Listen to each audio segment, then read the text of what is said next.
And welcome back to another episode of the On the Sideline podcast with Jackson and Kyle. I am Jackson, and I'm joined here, as always, by the man who would never try to jump over a defensive lineman with the ball on the goal line on fourth down. Kyle, how are you doing? I'm doing good. I probably would never go near defensive lineman, honestly. Just in Seems general? like that seems like a scary proposition. Yeah, I don't know. I would like, I don't know, have lunch with one of them. Yeah, I guess that's fair. Maybe not Sue. That still seems dangerous. Yeah, maybe Warren Sapp too. I don't know. Yeah, there's some guys maybe you stay away from. I think you might be onto something. Kyle, we can't bury the lead here. The Tampa Bay Buccaneers have been eliminated from playoff contention. Very heavy heart during this podcast as Dak Prescott ripped my heart out. I don't know. I compare, we have a super chat. Joe says, sorry about your Bucks. Appreciate that, Joe. Congrats to your Giants, by the way. What are the odds Brady comes back next season? Yeah. We can start there. Why don't you want to start there? Let's start with the Brady stuff. Yeah. Is Brady going to be back? The report was that if Brady does come back in the NFL, the most likely outcome would be he returns to Tampa Bay, which I can see the logic behind. I don't know. I think there's a chance Brady comes back, but the reality is, I don't know. It's just a weird spot. I hope Brady comes back. I'm still rooting for that. Yeah, I mean, I still at times enjoy watching Tom Brady play football. I understand how frustrating this season this was. Just starting with this game too, I thought, he missed throws. I thought there were some bad plays, and I thought there was a general sort of confusion in the Tampa Bay offense. There was a stretch there when they, that time they actually got it down the field in the first half, got in the red zone. There was 2 consecutive plays there. They had the break throw that was in the corner that was into like triple coverage. Him and Mike Evans are running to the same spot of the field. Mm-hmm. And then on the interception, which I think it looked like Brady was trying to throw away. We obviously don't know. It looked like he just couldn't get his feet. I thought it was a miscommunication. I thought he thought Godwin was going to keep running. But there's 3 guys standing in the middle of the field. Still a dumb play, but with 5 defenders around him. I mean, it's just too easy. I didn't think it was very good play design. I didn't think it was very good play management. And I don't know. It just seemed like a really weird season from top to bottom. So I definitely don't think it's all on Brady this stretch this season for Tampa Bay. I also don't think he helped that much. I didn't think he was that good at times, except for at the end of the games in the fourth quarter when they basically played with pace to help protect their bad offensive line. They, threw to their outside receivers who were big, opened up the middle of the field for Chris Godwin to, get big plays over the middle of the field. That's when they were good. And they just didn't do that all season until they were down by multiple scores. Yeah. Fourth quarter Brady is still Tom Brady. I have another super chat. Bad Buccaneer defense or good Cowboy offense? We'll touch on it more in just a second, but I actually thought good Cowboy offense, but we'll touch on that a little bit more in just a second. But yeah, I mean, there were so many miscommunications in this game. I mean, so many Brady yelled, run that route, not this route. It's like, how is this still happening? Even like on that, Dallas was basically giving Tampa Bay 3 points at the end of the half. They were just saying, we're not covering Mike Evans. You can throw it to him and just get a free 15 yards and get in position to where you can try a 52-yard field goal. And they can't even get the same page there. It's like, there's just so many miscommunications throughout. It's like, how is this still happening, in the playoffs now? Yeah. Yeah, it was a very bizarre performance. That's all I really got to say about it. I did think Dallas's defense played well, too. I got to give them credit for that. I thought Parsons was virtually in the backfield in every play. I thought Van Der Esch flew around to the football. That was that might have been Van Der Esch's best game of the season, honestly. Yeah. Kearse had the interception. I thought he could have had 2 more. A couple guys could have had a couple more. Yeah, exactly. I thought Hooker, from the back of that in that safety spot was really good. I mean, just top to bottom, I thought everybody on this defense was pretty good and covered really well. And they had a good game plan too. They dropped guys in the coverage. They said, you cannot run the ball. You're not a good running football team, even though you like to do it. Try and throw on us and see what you can do. And Tampa Bay could not do anything with it. Yeah, it was a good game plan, not letting anything over the top, sort of forcing them to try to over the middle stuff, what they just couldn't do. We have another super chat. Appreciate all these super chats coming in. I think people are just trying to cheer me up after a tough loss. Brady to the Jets might fix Wilson. Great defense, good O-line. deep threats.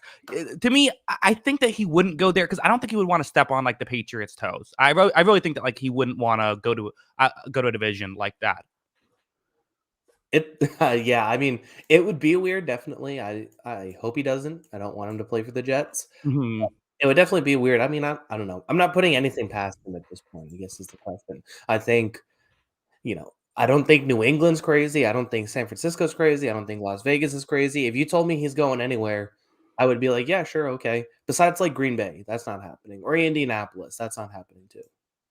Why not Indianapolis? Oh, right, yeah, Yeah. the whole yeah, sure, that makes sense. Do you need me to go on the rant again? No, we don't. Yeah, sorry, but that's on me. I stepped into that. Yeah, Yeah. could go back to New England. I could see that. It's exciting seeing where Brady could go. And at the end of the day, I really think about.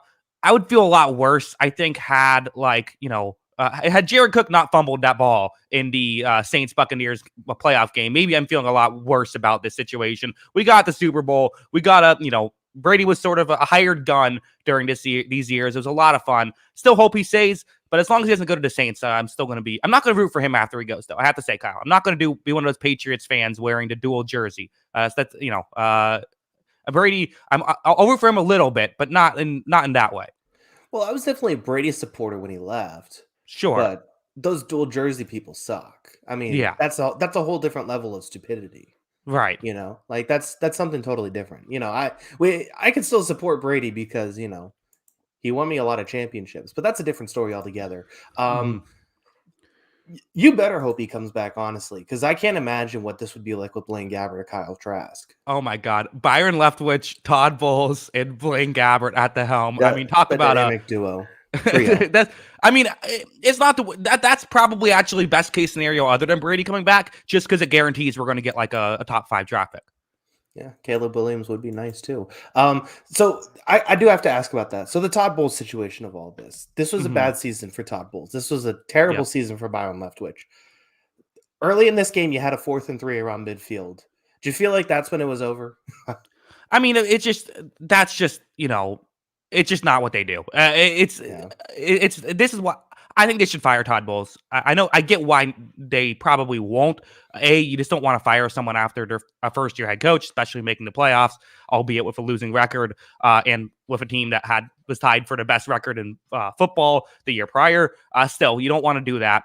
I get it, but I still think his play calling is very good. There were some issues in this game. It's the NFL. You're never going to have, yes, there's always things you can point to. The Cooper Cup play, fine. As a whole, he's a very good defensive play caller, and I think he's proved that.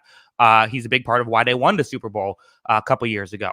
But I don't think that makes up for the bad with him. The defense is coached the way he wants the defense to be coached. And if they get a new offensive coordinator, it's going to be someone like that. They're not going to go out and get Bruce Arians to be offensive coordinator. For whatever reason, once he left, the no risk it, no biscuit approach in terms of play calling left with him. That's just how it is. I also think that his clock management, I mean, I still think about the Browns clock management game, which was just brutally bad.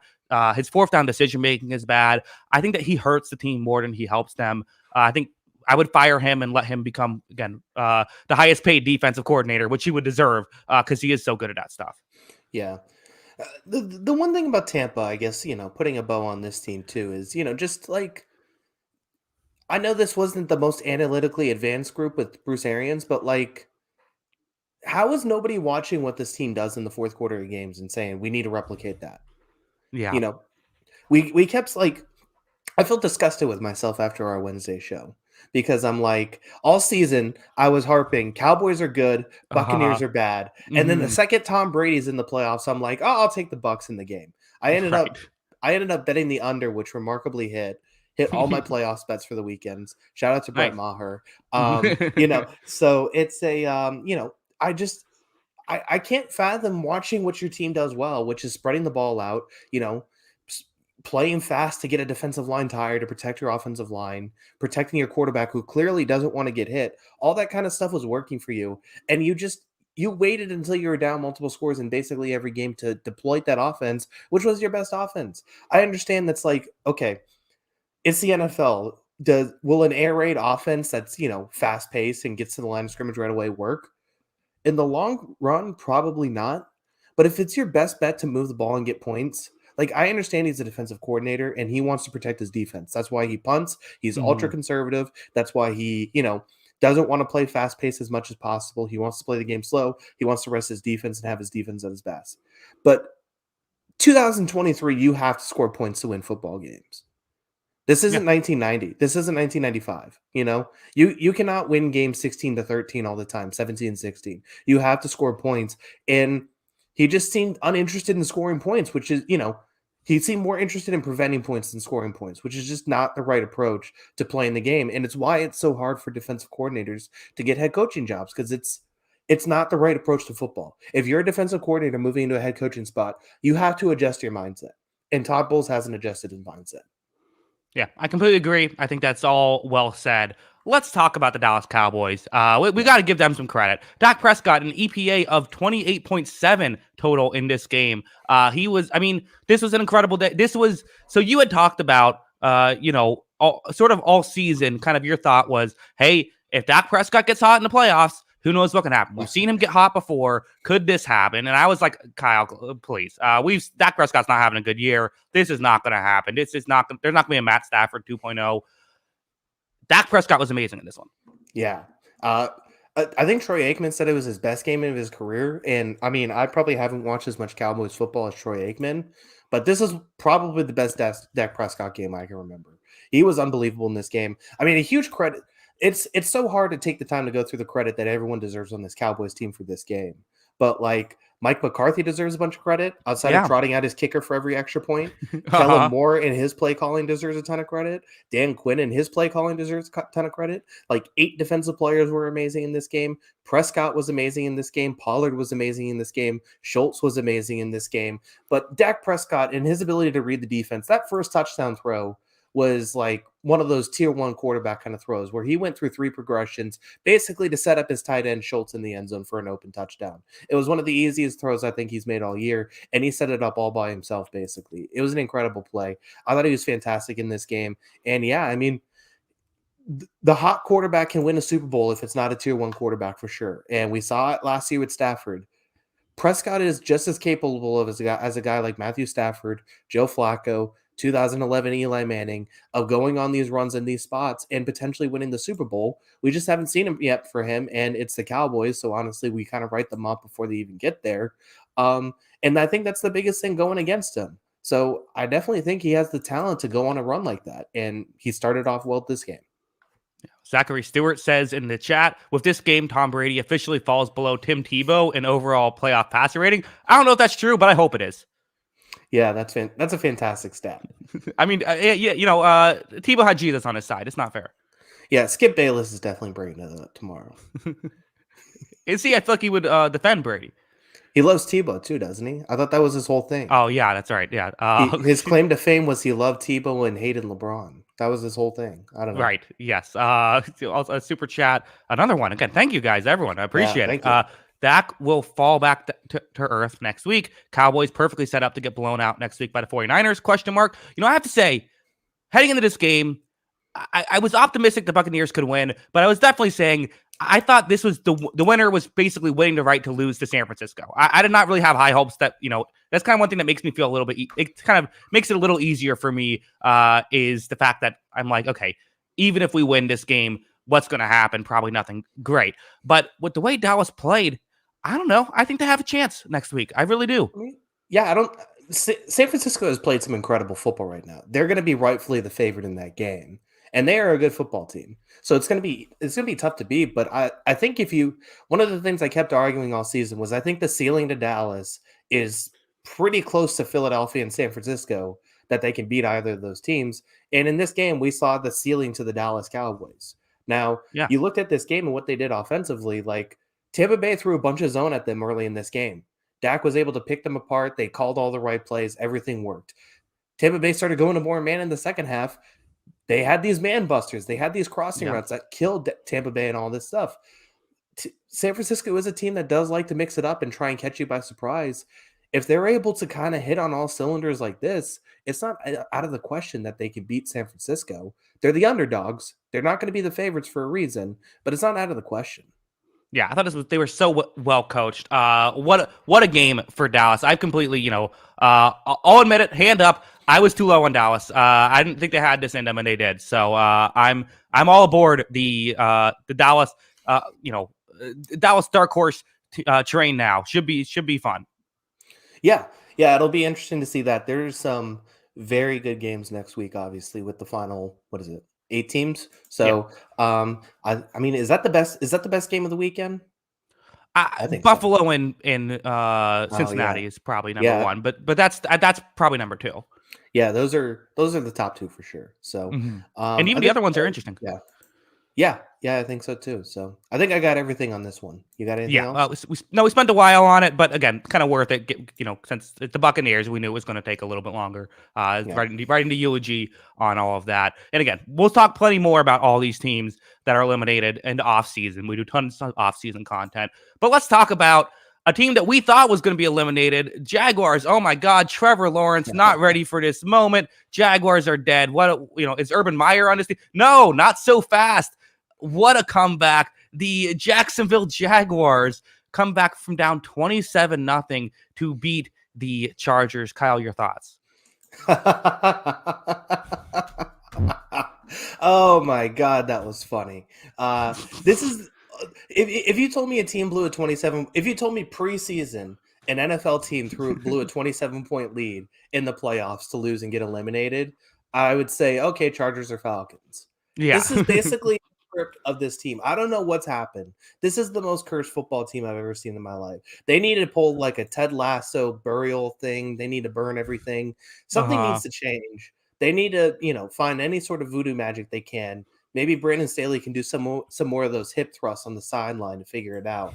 But this was catastrophic. I mean, let, there's so much racking my brain around these games too. So let's start with I'll start with Trevor Lawrence. Trevor Lawrence was the story for me in this game. This was Hmm. so amazing to watch him, battle back from this because, well, I thought he had some terrible luck in the first half. Like his first interception was like a double doink, and then Hmm. he had another one that was a pretty clear penalty.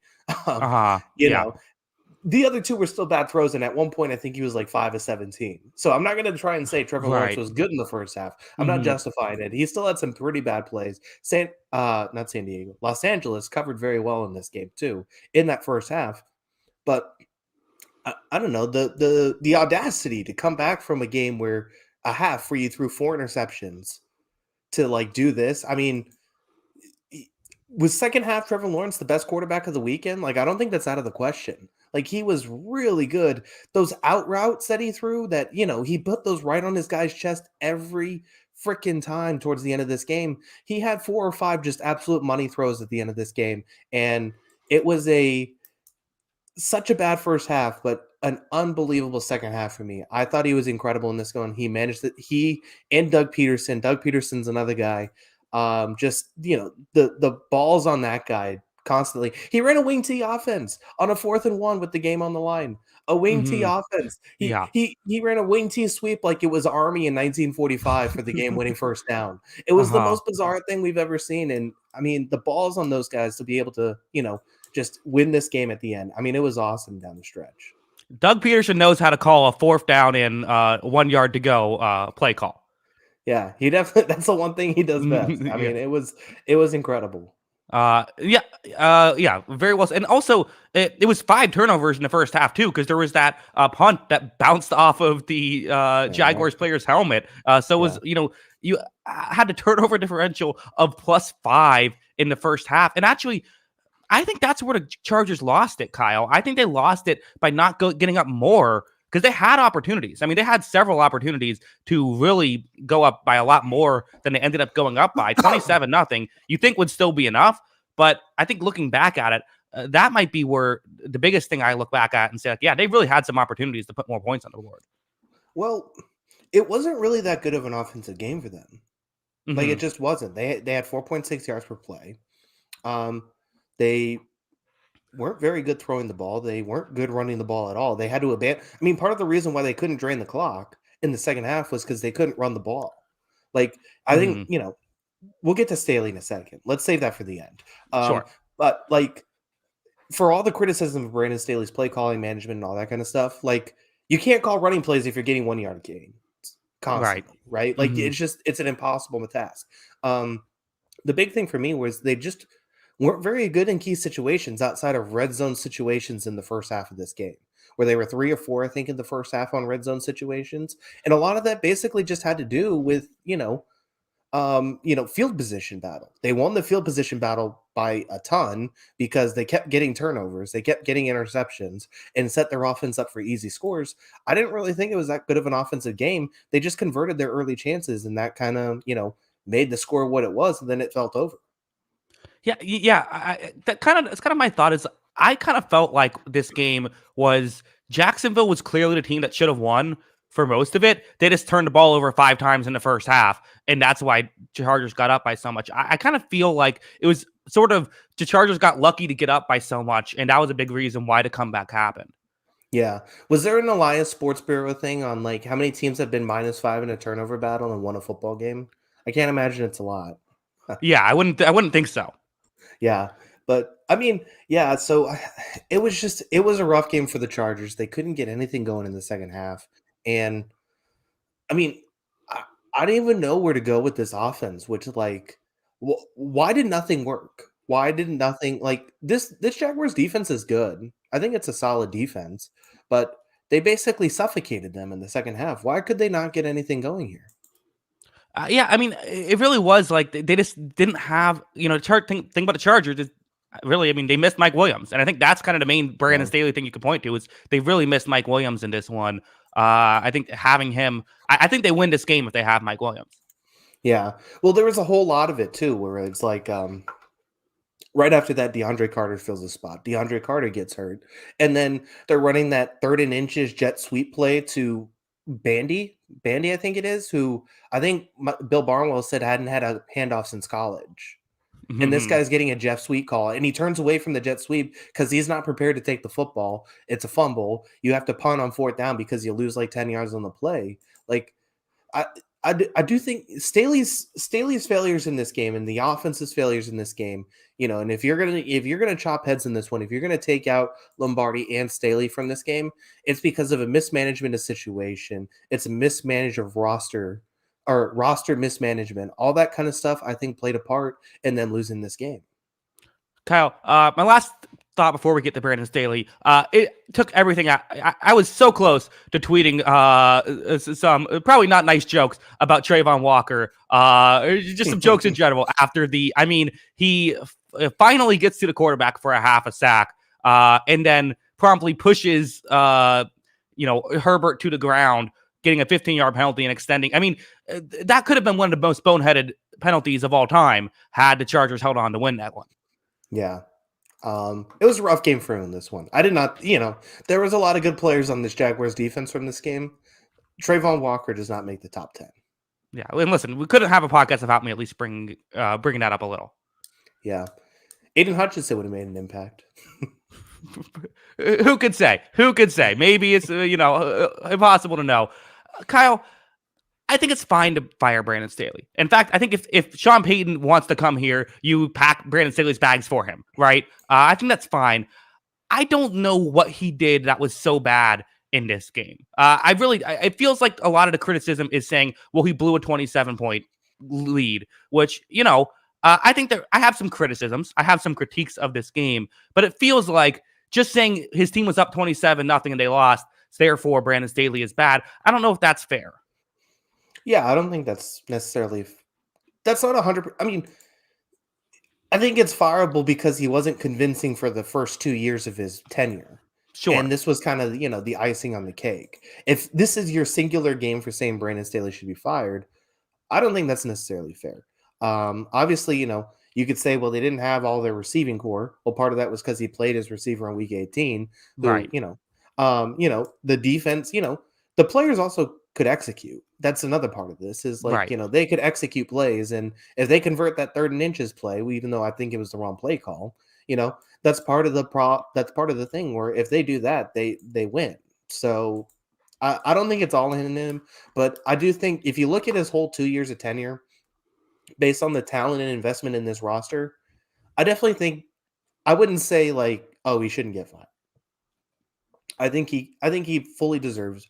I think he would fully deserve it at that point. And also, if we're looking at the competitive marketplace that is the NFL, if the opportunity to get Sean Payton for your franchise quarterback is there, that's kind of tempting.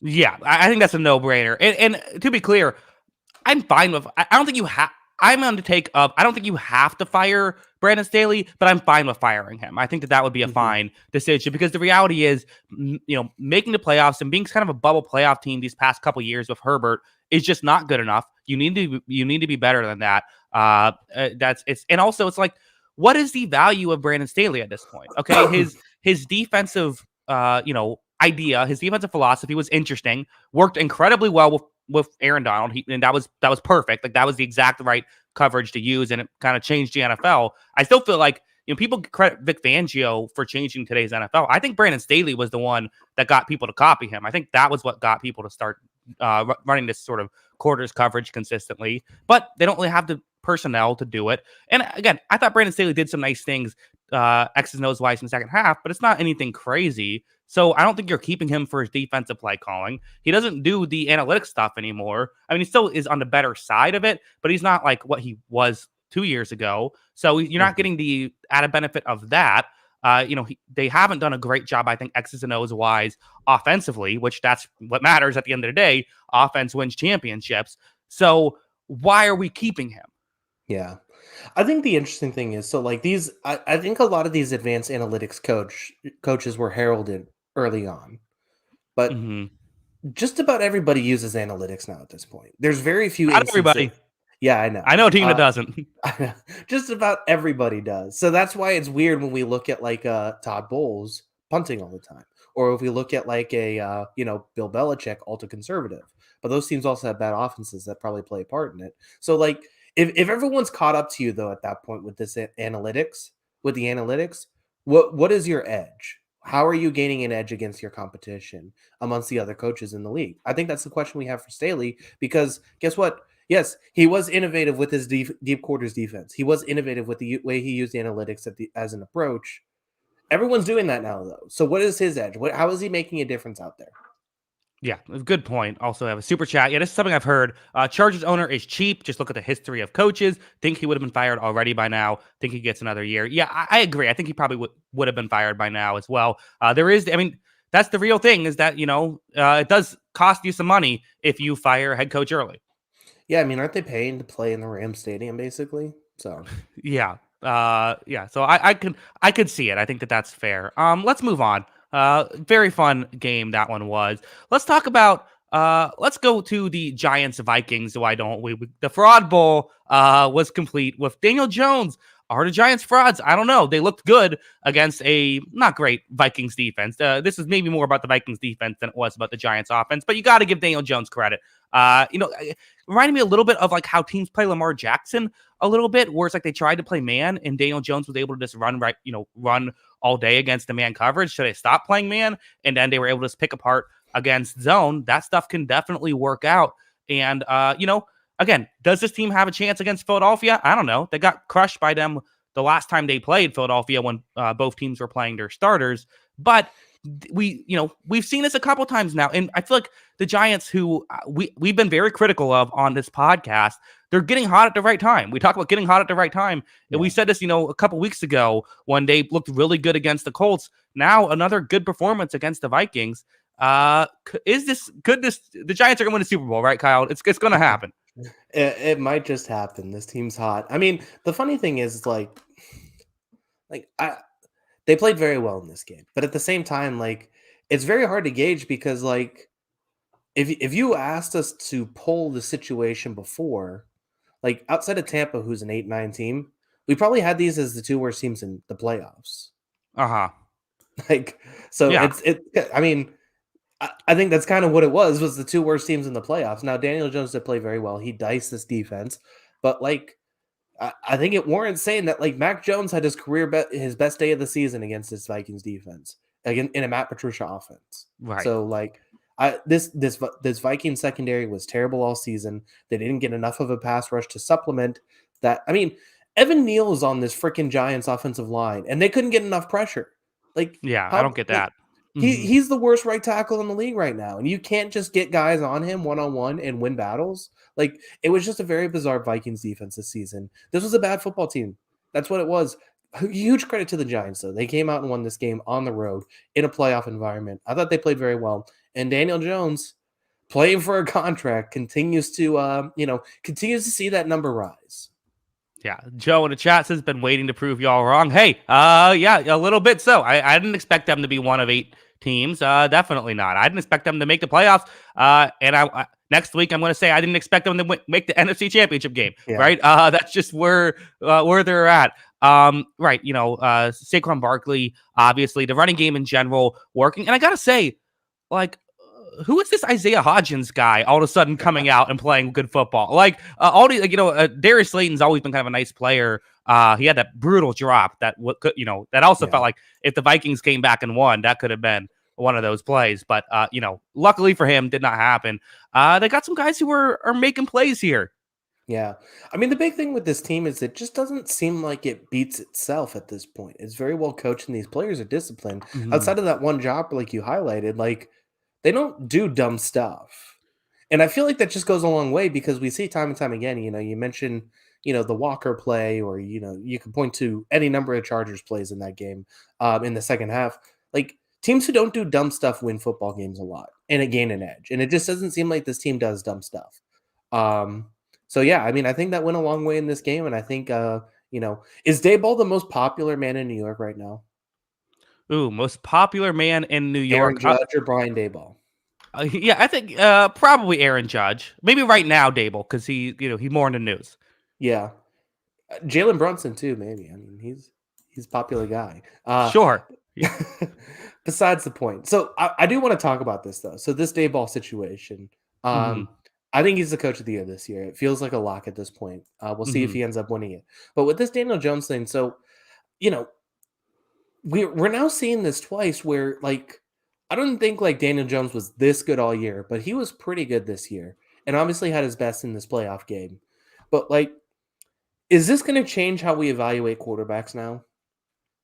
The, Because Go ahead.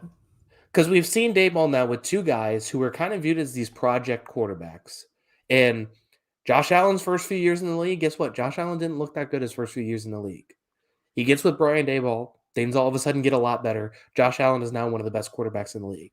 Daniel Jones did not look good. I mean, Jason Garrett does sting, but at the same time, like, Brian Daboll Hmm. gets in there. Daniel Jones has his best season. And I think it's a really interesting question as we get around to draft time, because there's a huge debate between two quarterbacks with an insane amount of college production and a little bit of tools, in the two ultimate toolsy project quarterbacks in this draft class.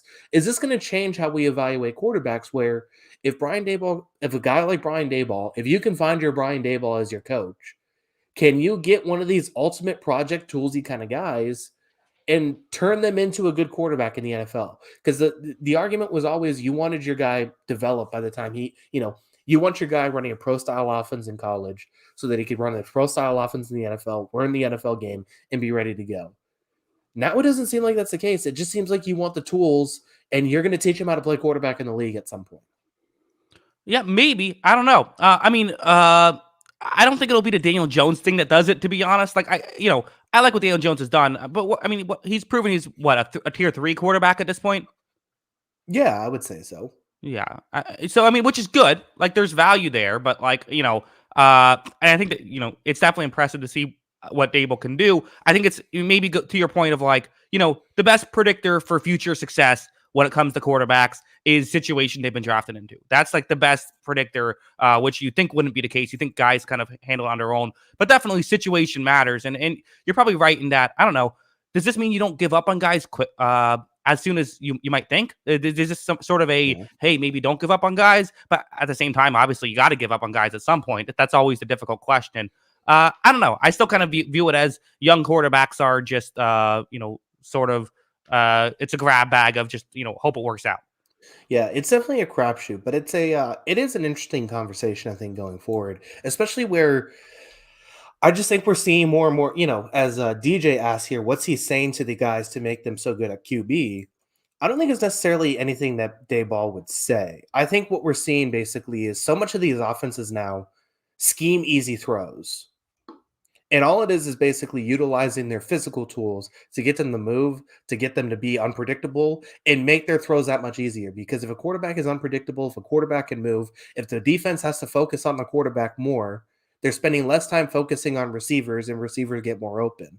And I think that's the big thing where you see with a lot of these physical tool quarterbacks that they're able to manipulate defenders to focus on them instead of wide receivers. I completely agree with all of that.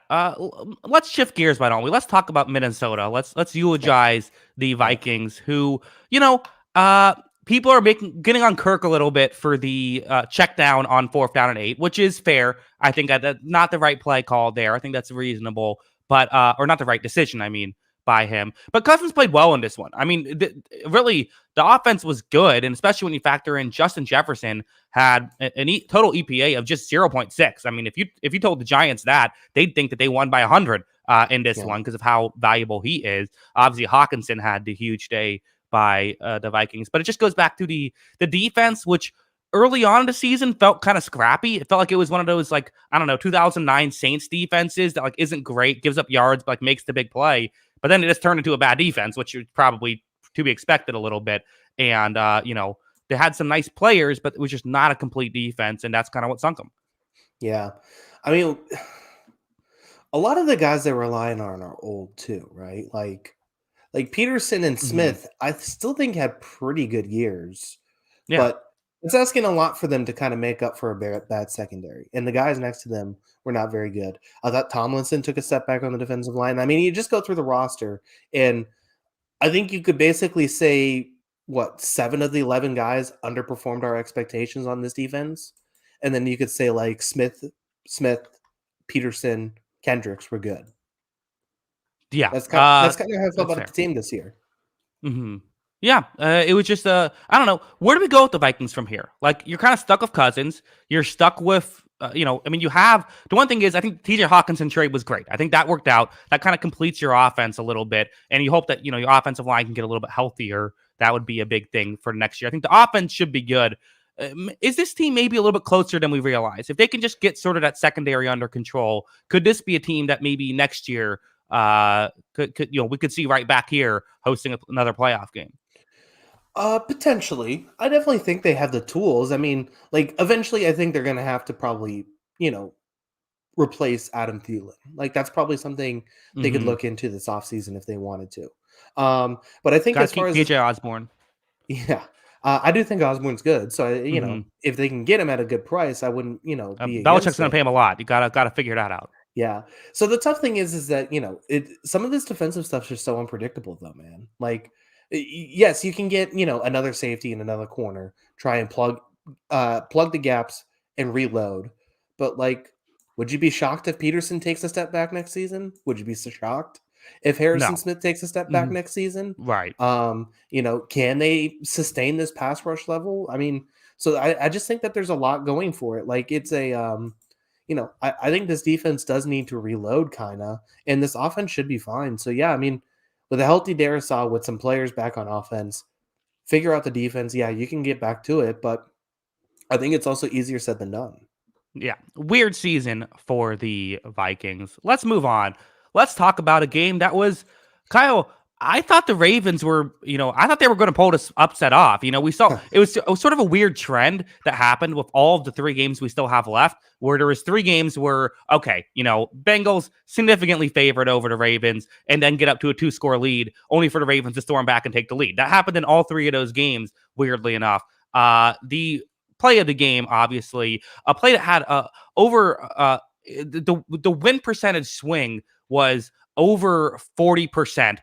The fumble touchdown, the Tyler Huntley fumble touchdown. The EPA on that play was over 13 points. That one play really was the season for these 2 teams. Yeah, it was a bizarre play. Like, I mean, I think it's all easy for us from our couches to like say, "Oh, well, why would he do that from 2 yards out?" Like in the heat of the moment, Hmm. he's like, "I'm trying to score a touchdown." Right. I think we'd all try something similar if we were behind center and not like think about it. The one thing is like, I thought Collinsworth did a pretty good job of breaking the play down because he was like, "Okay, if you're gonna have the guys." pushing you from behind in this play because they basically crowded everyone in that little T formation and said, we're going to push the quarterback in the end zone. That was the play set up. What's the point in jumping? Because you can't really jump and get pushed at the same time. It's counterintuitive.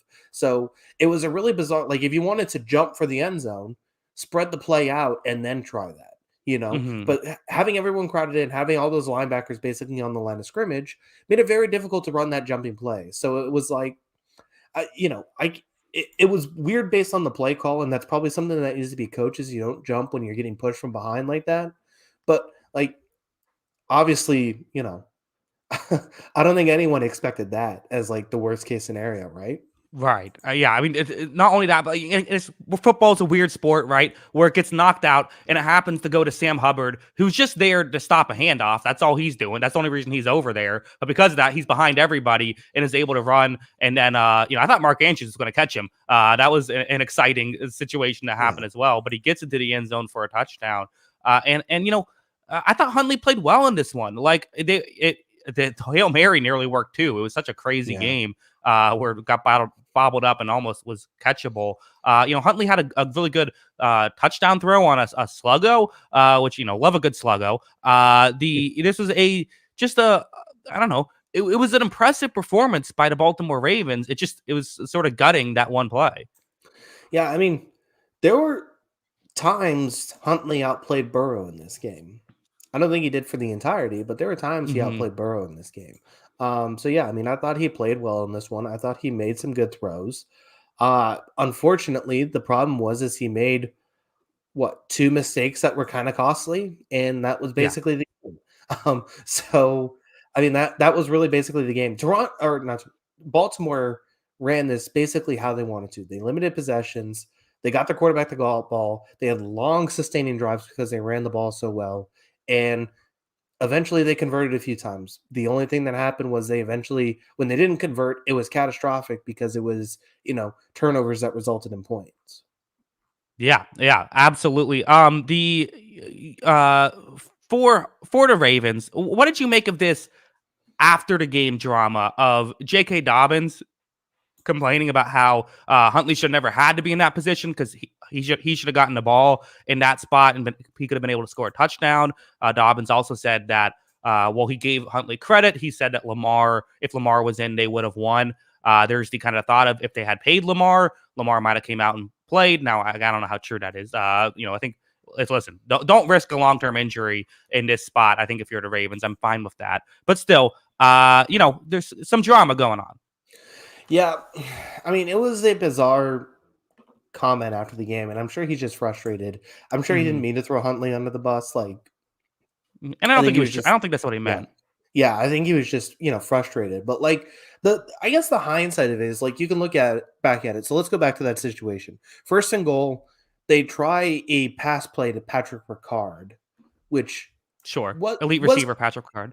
yeah, exactly. A converted defensive end fullback, Patrick Mhm.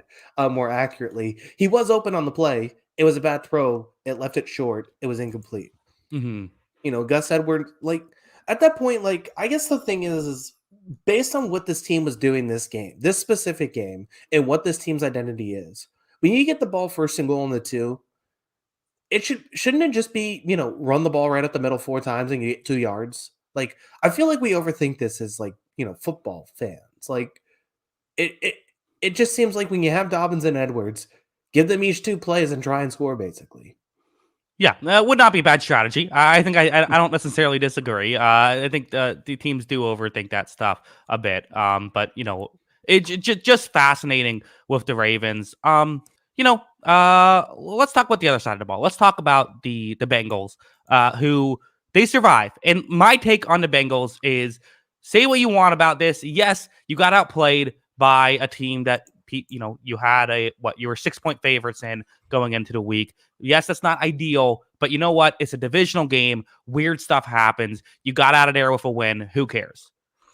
Yeah, I think that's a fair point. The only thing I'm worried about from this game, this takeaway, like I thought they played super conservative on defense with their secondary. Like they're basically crowded in the box and said, "You're not throwing downfield and you're not running the ball on us." They still ran the ball on you, but like Ravens are physical. I'm not too worried about that. The only concern I have about this is the state of this offensive line at this point, where Hmm. right tackle was down before the game. I think it was right guards also out before the game, and then left tackle goes down during the game. Joe Burrow had threw the ball. We talk about Joe Burrow and his ability to hang on till the very last second to make good throws. Joe Burrow had 6 yards per attempt in this game, which is very uncharacteristic for him. And a lot of it had to do with 2.54-second average time to throw for during this game. He didn't trust his offensive line. And if the Bengals can't create these long generating pass plays that create these explosive plays, which I mean, in my mind, they are the best in the league at doing these long pass plays, creating these long pass plays for their big receivers. If they can't do that consistently enough, can this team win a Super Bowl? Because that's kind of their bread and butter.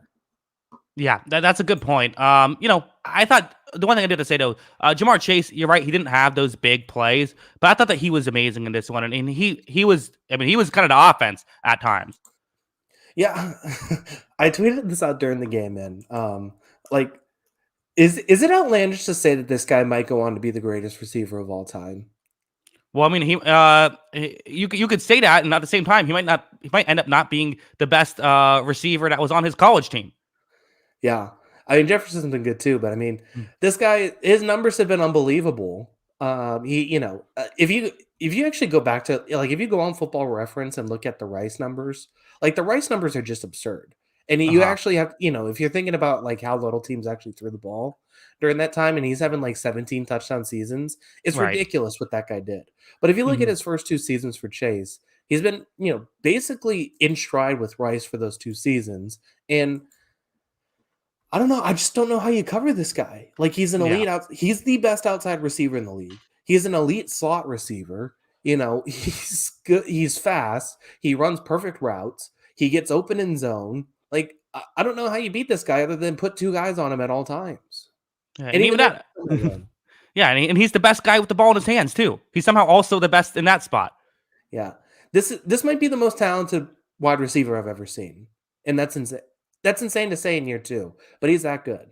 Yeah, and oh, by the way, you got to worry about T. Higgins and Tyler Boyd. So it's the old, it's the Jamar Chase Penei Sewell meme once again against Buffalo. Who Buffalo rushes the passer well, even without Von Miller. They have some guys who can do that. So I can't wait for that game. Yeah, that's going to be a really fun one. We'll see how this Bengals group looks in that next game because, like I said, the run game hasn't been very good. The offensive line hasn't been very good.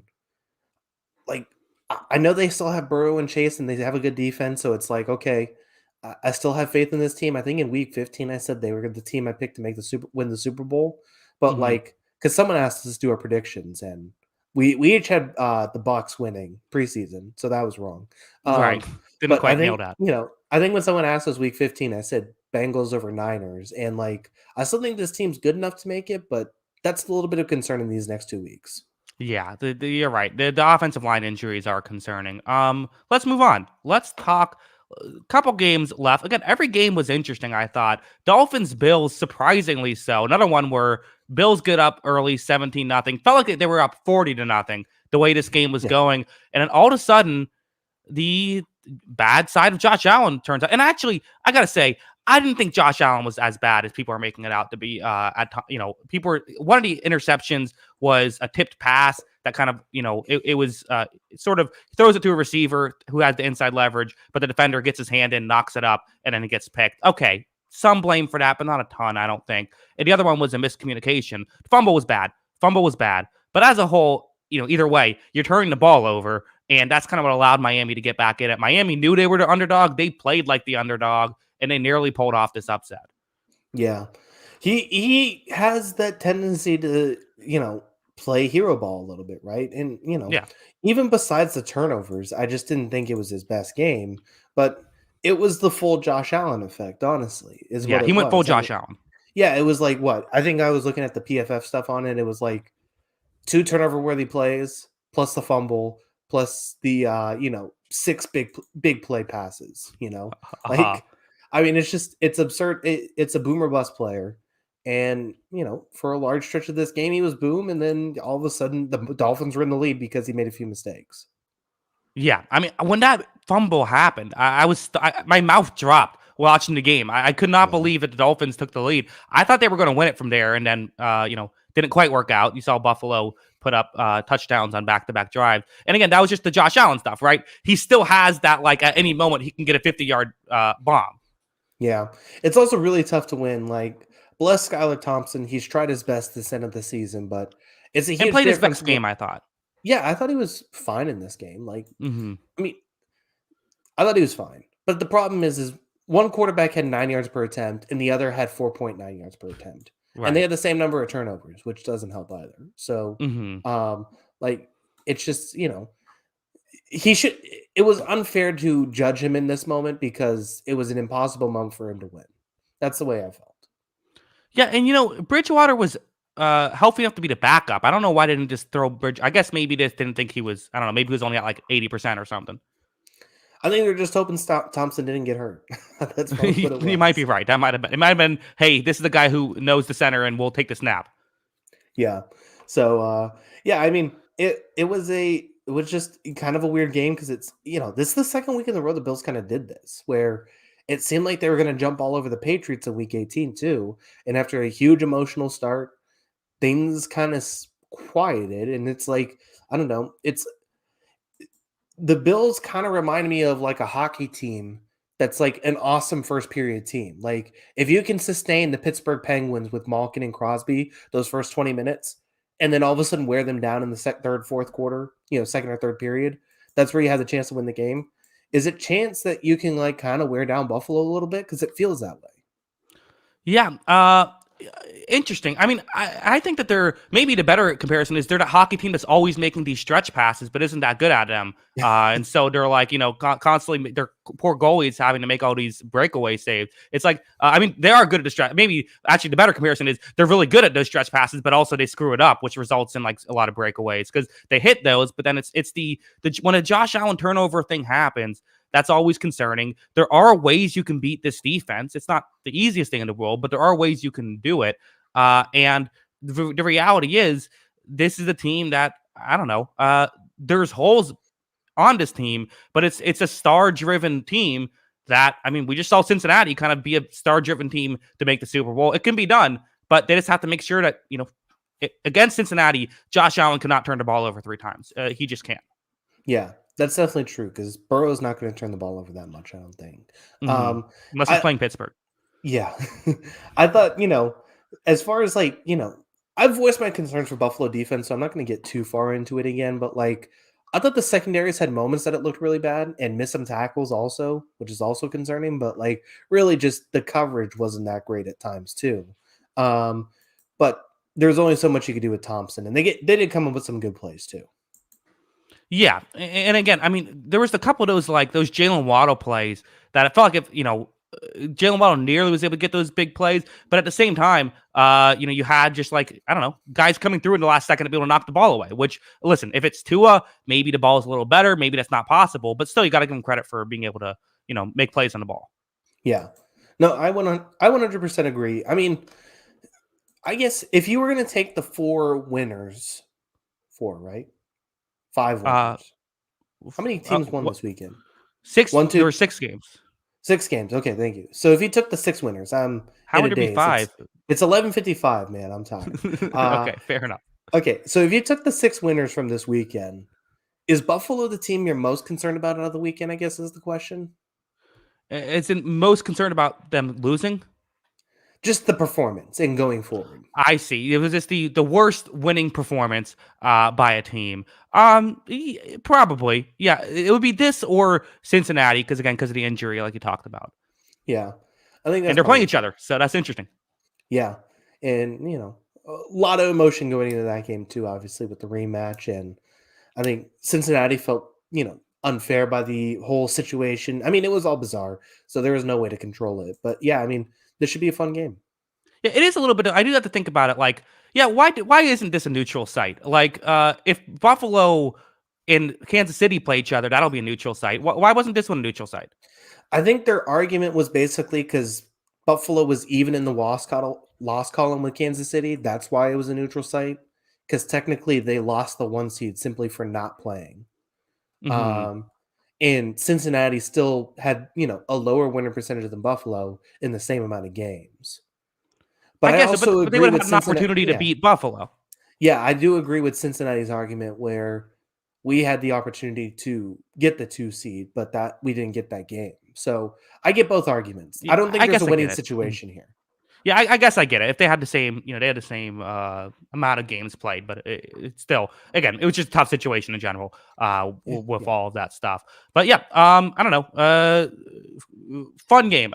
Good, great weekend. Let's move on. Why don't we? One game left to talk about. This one was the one with the score kind of. I guess there were two games that weren't great. Cowboys Buccaneers was obviously terrible, but for lots of reasons. But this was a very, very good game. The score does not do it justice because, again, I thought Seattle was going to pull this one off when they took the lead at the half with that blunder by Kyle Shanahan and by it was one of the awards by on Travarius, I think. okay, yeah, by San Francisco to allow them to get a field goal. I thought, man, is this going to happen? The Brock Purdy assance is real. Brock Purdy mania. As you know, Purdy had one of the more misleading stat lines you'll ever see, I think, with 332 yards on 30 attempts, 3 touchdowns, no interceptions. He was not that good. He actually had a rough first half, I thought, but played so well in the second half. I mean, everything was working well. 49ers offense is lethal. And, yes, they got Dallas. Big advantage for Philadelphia is they don't have to play Dallas or San Francisco until the conference championship game if they get there. But, this is a team that feels like they can beat anybody. Yeah. But the Eagles do have to play the best team in football, the Giants. So That's true. not really a Yeah. benefit. Mm-hmm. Yeah, I mean, this was definitely, not to criticize too much a guy who had 300 yards and 3 touchdowns or whatever it was. Like, this was definitely the most, like, human that Brock Purdy looked at this season, right? Like, there were Mm-hmm. some throws that were interceptable, Yeah. potential takeaways. And I think Bradshaw even in those halftime shows is like barely cognizant, and it was like, yeah, wasn't that good of a first half. Mm-hmm. But Right. anyway, yeah, I mean, so yeah, I thought he missed some throws. I thought San Francisco, was messing around a little bit, made some dumb mistakes like that penalty at the end, went down by 1 at the half. But man, did they turn it on in the second half, and that's exactly the San Francisco we see in the second half of the season. I mean, it seemed like basically as soon as they got that strip sack and Bosa took the ball, like, didn't it feel over by then? Well, especially after, I mean, from that point on, the game completely turned. I mean, Seattle had a chance to take the lead with that. I believe, if I remember correctly, they were down 6, but with a chance to take the lead, there was, like you said, fumble, Bosa recovered, and then from that point on, it was just touchdown every drive. It seemingly was for San Francisco, and for Purdy, I think it's like we all saw the game, we all know what happened, right? Brock Purdy made some mistakes early on, but then made the sort of delay ups that resulted in a lot of big plays happening, right? I like Purdy. I think I've been a Purdy defender. I think Purdy deserves a lot of credit for how he rebounded in this one. But this is also definitely, the stat line is just as much on Kyle Shanahan and on the 49ers offense as it is Purdy. Yeah, I mean, he threw one play that was wide open, and it resulted in a 70-40-yard touchdown. That helps Right. your stat line. It really Yeah. does. Mm-hmm. But yeah, I mean, I thought there was, Seattle was good for a half. They hung with the half, and that probably speaks to the greatness of San Francisco this season. That like they struggled for a half and still beat the team by 18. Like Yeah. it got away from Seattle a little bit. I thought they did a good. I thought Seattle did everything. Another one where I thought they did everything they wanted to in the first half. They made life a little bit more difficult for Purdy for some tight window throws, and then on offense, they kind of we have seen big outside receivers kind of go at the San Francisco defense that seems unbeatable at times. This was DK's best game against San Francisco, probably of his career, and he really went at these guys. They challenged him, they went downfield with him, and he made some big plays.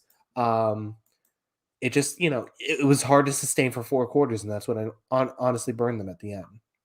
Yeah, that's my thing is like part of me was like, okay, do you feel any concern about the 49ers defense that looked human in this one, especially in the first half? Or was this just DK Met, hey, you don't have to play DK Metcalf again, so you're fine. I like CeeDee Lamb. I don't think he's on DK Metcalf's level, but if you played the Eagles the week after, you got AJ Brown and Devonta Smith coming to town. So you do have some good receivers. And then, if you make the Super Bowl, whoever you play there is certainly going to have a good receiver. You would assume. Maybe it's Christian Kirk. I don't know. But you're gonna have someone to deal with regardless. Is there concerns, or is this just it's DK Metcalf? I think it's a little bit of a concern, but it's something that like uh, I forgot to write it down, but because we went through this on Wednesday, right? We went through we said the roadmap to Seattle winning this game. What's it going to take? We highlighted this San Francisco deficiency, which is these outside receivers that are really good. Mm-hmm. I think Lamb's a very good receiver. I think he's super talented. I don't think his skill set is the same thing that Devontae Adams and DK Metcalf do. He's not going to go win Mm-hmm. one-on-one on the outside every time. He's a guy you move around the line of scrimmage, do unique things with. That's kind of how he wins battles. He's not a guy who's going to line up on the outside and saying, I'm beating your man, similar to a Metcalf or Adams situation. And those are the kind of guys it seems like can kind of get to the San Francisco team. So, I'm not concerned about it this week. We'll see how it looks against A.J. Brown potentially, if that's what the matchup is, or Isaiah Hodgins, the best receiver in football. Right. You know, and then we'll see who they match up with in the Super Bowl potentially if they make it that far too. So, yeah, I do think it's a concern that this is probably your one weakness, but there's not a lot of DK Metcalf's, Devontae Adams running around. Right. Yeah, I think so as well. But those guys do tend to make it far into the playoffs, so that's the issue. Yeah. But yeah, good win for the 49ers at the end of the day. Seahawks, an impressive showing by them. A lot of people thought they were just going to come in and get crushed, and that kind of happened at the end. Things definitely went off the rails in the fourth quarter, but still an impressive showing, I thought. Again, they led at halftime. This was a team that had no chance of winning this one, and still, we're down one score in the fourth quarter. Yeah. If you said to a Seahawks fan after the Russell Wilson trade, this season you will be winning 17-16 in a playoff game, they're probably Right. thrilled, right? They're probably like, oh, wow, this is amazing. Best season Mm-hmm. ever. Right. This has definitely defied expectations for year one post Russell Wilson. And they had a very good year. This offense should be back, lock up Geno, give him his contract. You got, your offensive line is young and it's going to get better. So this should theoretically be a pretty good team going forward on the offense side of the ball. Similar to Minnesota, though, they got to plug in that defense. That's similar. The two teams that are very similar, I think, in stature. Now, the record was skewed because Minnesota got some lucky wins, but is there much difference between Seattle and Minnesota heading in the offseason? I think Seattle's closer because Seattle has a lot of young players. That's the kind of the difference. Is Vikings are all old players. The Seahawks are mostly Yeah, young Jefferson. players. Yeah. Mm-hmm. So yeah. Yeah. No, that's a fair point. So there's something to build on here. And, if you look at the guys in the secondary, outside of Jonathan Abram, who had another dumb, Jonathan Abram making dumb plays is something that I hope never stops in the NFL. It should just Yeah. be a punishment that you get Jonathan Abram for a week. So he has a Mm-hmm. dumb penalty for you. It's my favorite thing to watch. Yeah. Anyway, if you look That at the should other be that. I remember I had when we did our fixing the NFL, silly ideas that could fix the NFL. I said that whoever finishes last in football should have to have John Fox be their head coach for the following season. Have Jonathan Abram as he has to start for your season, start for your team the next year if you finish worst in football. Yeah, that's a fair point. Mm-hmm. What an awful football player. Anyway, but yeah, I mean, you look at these guys like Woolen had a rough game in this one. I still think he's going to be a good corner in the NFL. Mm-hmm.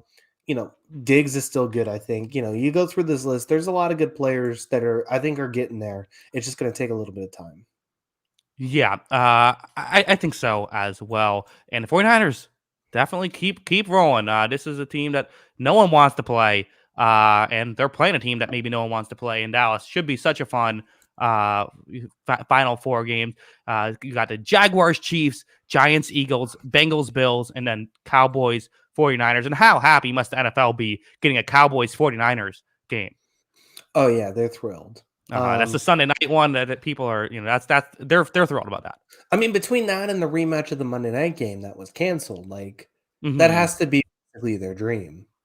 Okay, and then you got an NFC East matchup as well with the Giants Eagles, and then you got Mahomes. I'm sure that they wish Jacksonville wasn't there, but other than that, I mean, you have I'm excited Jacksonville's there.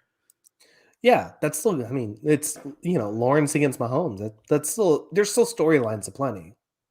Mm-hmm. Yeah, all these games in a divisional round. I am a believer in it. The divisional round is the best week of playoff football. I think so, because what you want in a good playoff game, kind of the issue with the wild card round, is that when you get these good games, sometimes there's not that many stakes. Like I feel like, for example, Chargers Jaguars, as great as that game was, it felt like watching this one. You're playing the right to lose next week. Now that might not happen. We've seen crazier things happen. I'm not counting Jacksonville out against Kansas City. They played them, earlier on in the season, and it wasn't a disaster by any means. Although Kansas City did win, but it kind of feels like, okay, the winner of this game is going to be pretty heavy underdogs next week. But like in the NFC, divisional round, you have a situation where you have Cincinnati versus Buffalo, a tight game that could go either way, where whoever wins has a very real chance of winning the Super Bowl. That's why I love the divisional round. Yeah. Yeah, it's definitely a fun week. Championship round's great too. I mean, it playoff football is definitely fun. It gets Yeah. intense. I don't even have a team to root for in some of these games. I was yelling through some of these games. It was just so bizarre. Like it's a good time. Yeah, my heart gets pounding. Like Ravens, Bengals, like late in that, I'm like, my heart's like, I'm like, I don't care who wins. I like both these teams. Why am I so stressed about this? I see Sam Hubbard off to the races, and I'm like, what just happened? Yeah, right. It was crazy. Playoff football's the best. Yeah, it would have been crazy to be in the building for that one. That was electric. Yeah, looking forward to it. Should be a good divisional round, I think. Yeah, I'm kind of glad I didn't go to the playoff game this week. I think I made the right call. Were you thinking about it? Well, my brother was thinking, because he was maybe going to still be in town. He was saying maybe I would go, and I was like, oh yeah, maybe. But I was kind of secretly hoping that he would be out of town by the time that it happened, because I was like, I wasn't feeling great about this one. Of course, talked myself into it by Wednesday, but yeah, it was the Monday game made it not possible. Well, that's a fair point. It's okay. Well, you got how are the Lightning doing this season? What do you got next? They're doing good. They've been yeah, I guess it's hockey season now. They've been doing well. They've been again, getting to the playoffs. They're not as good as the Bruins right now, Kyle. I mean, one team's the best team in hockey, so hey, we were the best team in hockey a couple years ago too. Yeah, didn't go so good. Yeah, we'll see how it goes. I mean, and they're playing good. They're playing good hockey right now. Your guy James Harden's had a few good weeks. There you go. That's something. You're gonna get all into Philadelphia 76ers basketball? Of course, yeah. I don't know. I feel like the 76ers. I could be a 76ers fan. You just really bond with the city of Philadelphia? I guess so. I don't know. They're fun. Yeah, that's fair. I like interesting teams. They're always interesting. Even when they were terrible, they were interesting. Yeah, that's true. So, I mean, you got the funny thing is you rooted for a guy named Big Game James and James Shields. And you couldn't get more of the opposite with Big Game James for James Harden. Like, yeah. That's small game James. Yeah, I don't know. The Tuesday afternoon 50-point triple-double James Harden. That's what he's known for. Yeah, that's never been anyone better. Yeah. Fantastic stuff. But yeah, your off season is here. We got plenty of football to talk about still, though. Yeah, hey, football, 7 games left. I'm cherishing every single one. Yeah. So we got what? What's Saturday? What's our Saturday slate? The Saturday game, that's Jaguars Chiefs, and that at 4:30, and then Giants Eagles at 8:15. So those are the 1 seeds, the teams that we expect to see win, and then it's the Sunday one. That's the one we're all going to be interested in. But who knows? Maybe there could be an upset. Who has a better chance of upset? Gun to your head right now. If I told you one of those 2 teams ends up with an upset, are you saying Jacksonville or you're saying the Giants? It's kind of interesting, right? Because I feel like the Chiefs I feel like as of right now, people probably view the Chiefs as a better team than the Eagles, but probably view the Jaguars as a better team than the Giants. That's kind of where I'm at, like, especially because the Chiefs are just healthier. That helps. Yeah, I think I'm going to go with that. I think the Jaguars have better chance against the Chiefs than the Giants do against the Eagles. Yeah, but I think that feels bizarre to say too. I don't know. Yeah, it should be interesting. I mean, again, I'm not counting either. I'm not counting anyone out at this point. Yeah, yeah. I mean, I don't think it wouldn't shock me if any of these 8 teams win. I think I'd be pretty surprised though if the Giants won. I think that's where I'm at right now. But again, I'll dive into the tape. I'll look at some of the stuff. The Giants love the blitz, and the Eagles are having better not against the blitz than when they've been than against the blitz this year. So there's that. Yeah. I mean, there's that. There's Hurts health. There's the offensive line health. I mean, Yep. there's a lot of things. I might change my answer there. Give me the Giants. Giants are going to the Okay. Super Bowl. What are we talking about? Yeah, Giants are going to win the Super Bowl. We already know this. Well, I guess if the Chiefs are the new Patriots, does that mean they have to lose to the Giants in the Super Bowl? Well, they're not the new Or Patriots. but Joe Burrow's the new Brady, right? So he has to lose to the Giants in the Super Bowl. Yeah, I guess that would be the case. There's still Hmm. only one Tom Brady. I don't entertain this conversation. Sorry, I've insulted your quarterback and How my dare former you? quarterback probably. Yeah, how dare you? Yes. All right. That's our show. Fun show. We will be back Wednesday, just in 2 days, where we will be Wednesday at 9. We are going to preview the 4 divisional round matchups, and then we will be back. So we should be back. We can do this live. Why not? For planning out when we are going to podcast on Sunday. Do you want to do Sunday at 11? We can do it earlier because the final game is at 6:30. So should we do like 10:30? 11? Yeah, let's push it up an hour. We should be fine. Yeah, okay. We'll do 11. 11 seems like a good time just cuz, we don't have to wait around for forever and lets us go to bed at a, earlier Yeah. hour. Oh, also, we're doing the early afternoon one Wednesday, right? Oh, that's right. Yeah. So what time are we doing it? Wednesday? Noon Wednesday, Noon. 11 p.m. Sunday, right? Yeah, noon Eastern Wednesday and then 11 Eastern on Sunday. So those are our new times. Sorry if that was confusing, but yeah, Wednesday in 2 days, it'll be at noon, not at 9, as I said earlier. I'm a liar. And then Sunday at 11. Yep, perfect. All right. All right, cool. Kyle, any final thoughts? Yeah, make sure to follow us on Twitter. Follow us on Twitter at Jackson Cougar. Make sure to follow me at by Kyle Rondon, and make sure to follow the account page that's at On the Sideline JK. That is at On the Sideline JK. Yes, of course, if you like audio only podcast, anywhere you get your podcast, the audio only feed should be available. It's on the Sideline podcast. So check that out. Kyle, I have a prediction. I think we're going to do a better job in our predictions in the divisional round this year than we did last year. I sure hope so. Didn't we go 0-4? Yeah, I believe we both went 0-4. And then I believe if I remember correctly, I went. Is this correct? Where I went I think I went 2 and I only got 2 right from the divisional round on. I got one of the conference championship games and the Super Bowl right, and you just got the Super Bowl right from that point on. It was a brutal stretch for us. That's we for stumbled sure. into the finish line. Yeah, I did pretty. I went 5-1 wild card week. I won all Yeah, my you had a good wild bets. card week. Disappointing thing was I went against everything I believed in, and saw Uh, Tom Brady. I'm like, Tom Brady's not losing in the wild card round. That's right. what I said to myself instead of saying the Cowboys are good and the Bucs are bad, which I've been saying all season. I'm ashamed of myself. Yeah, you're down just 3 points though. It's anyone's game. Don't call it a comeback. We've been here for years. Yeah, could this be the year? Everyone's wondering, could this be the year Kyle gets over the hump? Is everyone wondering? Everyone is wondering. Maybe like 2 people. And it's us. We're wondering. Yeah, exactly. Could I finally do this? All right. Well, find out next week, or not next week, in 2 days when we pick the 4 games. Should be a lot of fun. Always fun doing the playoff stuff. Again, thank you to everybody for watching live here at 1:15 on the East Coast, or if you watch or listen after the fact, we appreciate all of that as well. And yeah, I guess that's it. Again, thanks everyone. Of course, as always, see you later, alligator. Peace.